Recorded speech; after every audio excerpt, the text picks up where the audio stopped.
What is the difference between sleep and Samadhi? In Samadhi, you are voluntarily stopping your thoughts. And here he says sleep is the non-deliberate absence of thought waves. So first the Swapna Avastha comes, the dream state.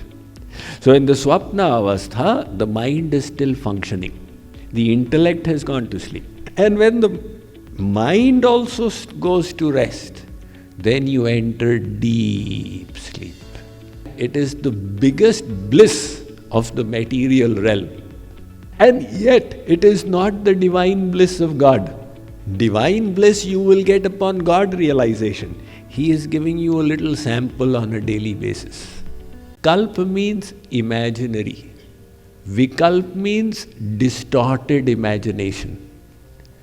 Knowledge that is created by a distorted imagination. A very famous example in the psychology world is of Clever Hans. Clever Hans was a horse who belonged to Wilhelm von Osten. So in 1891, Wilhelm von Osten, he managed to teach the horse how to understand questions and give answers. So if he would ask the horse, how much is 3 plus 5? The horse would answer by tapping its hoof 8 times and then stopping.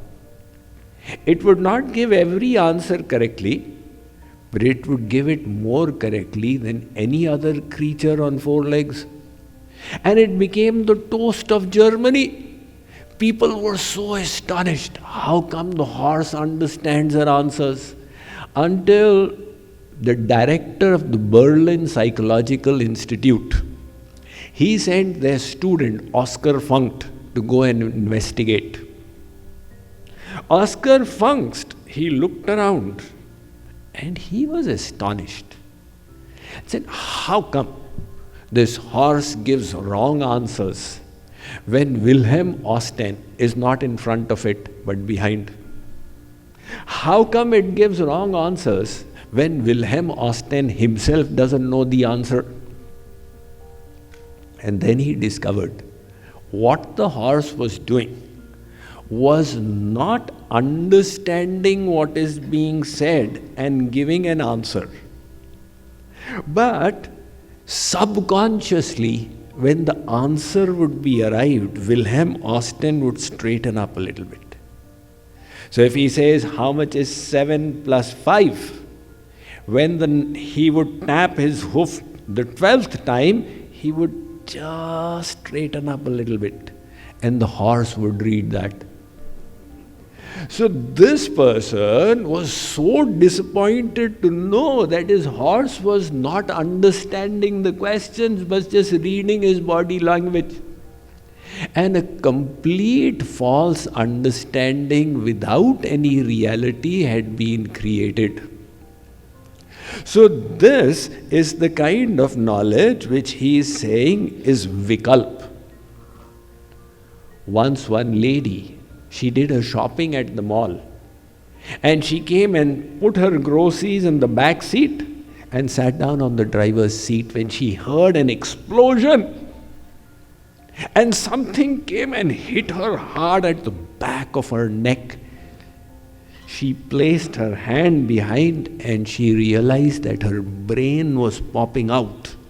And she understood that the only way to save her life was to keep her hand there. And she just continued to sit there. An hour went by until somebody on the outside realized that this lady is in a big fix and called 911. The police came and through the horn they asked the lady, please open the door. She said, I can't, because if I leave my neck, then my brains will come out. So they had to yank the door open.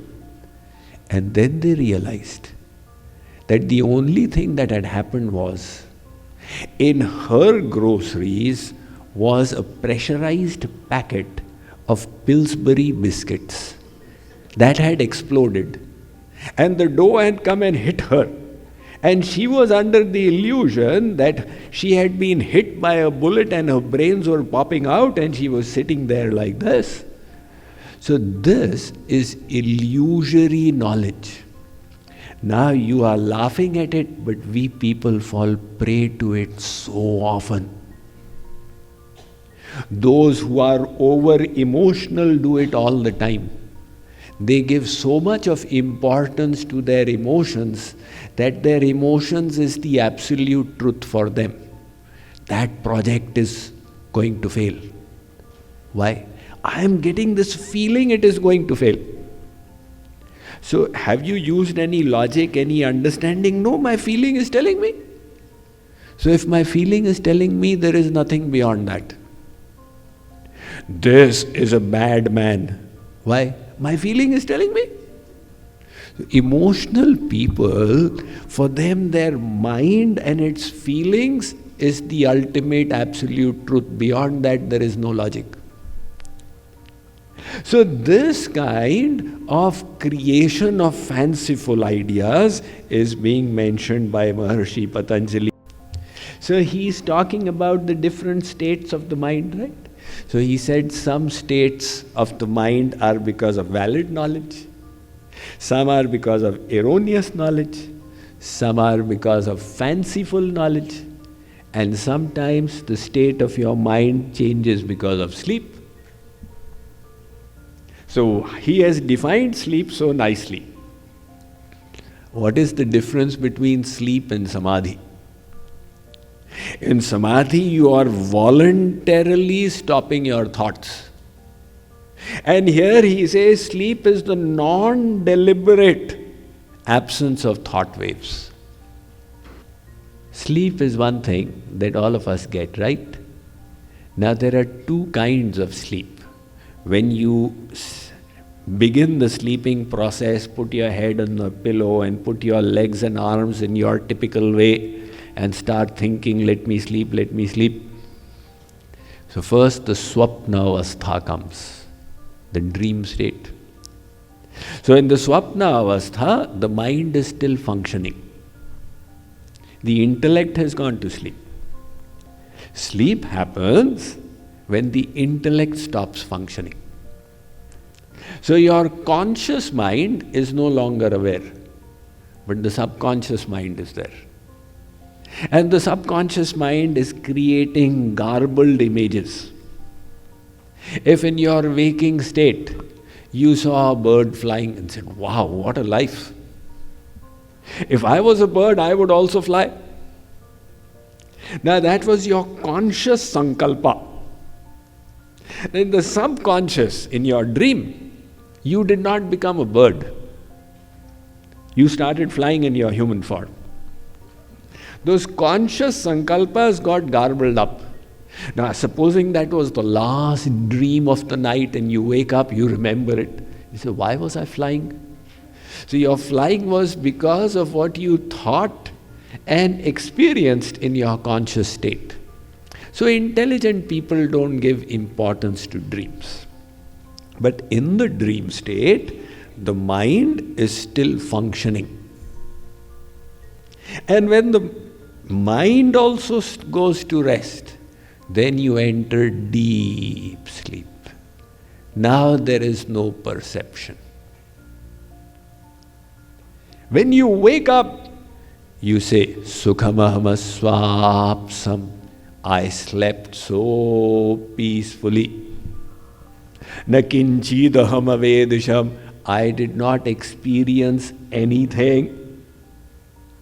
So who is this entity who did not experience anything? Now if you say, is Ramesh in that room? So the answer comes, Ramesh is not there. So there must be somebody who is giving the answer. Likewise, there's someone inside who is saying, I did not experience anything. Who is that? It's the soul. So that state of experiencing nothing is so blissful. In fact, it is the biggest bliss of the material realm. As per the Vedas, the biggest bliss of the material realm, your 3-day vacation to Las Vegas is nothing in comparison to the joy of deep sleep. And yet, it is not the divine bliss of God. Divine bliss you will get upon God realization. He is giving you a little sample on a daily basis. So it is said that in deep sleep, the Paramatma does alingan of the Atma. Only thing is the avidya comes in the way, otherwise Bhagavad Prapti, God realization would happen. So nevertheless, that state is, all of us are experiencing it. It is not Samadhi. Samadhi is when you can do it voluntarily, consciously. So in that state, he is saying that this is the absence of thought waves, a non-deliberate one.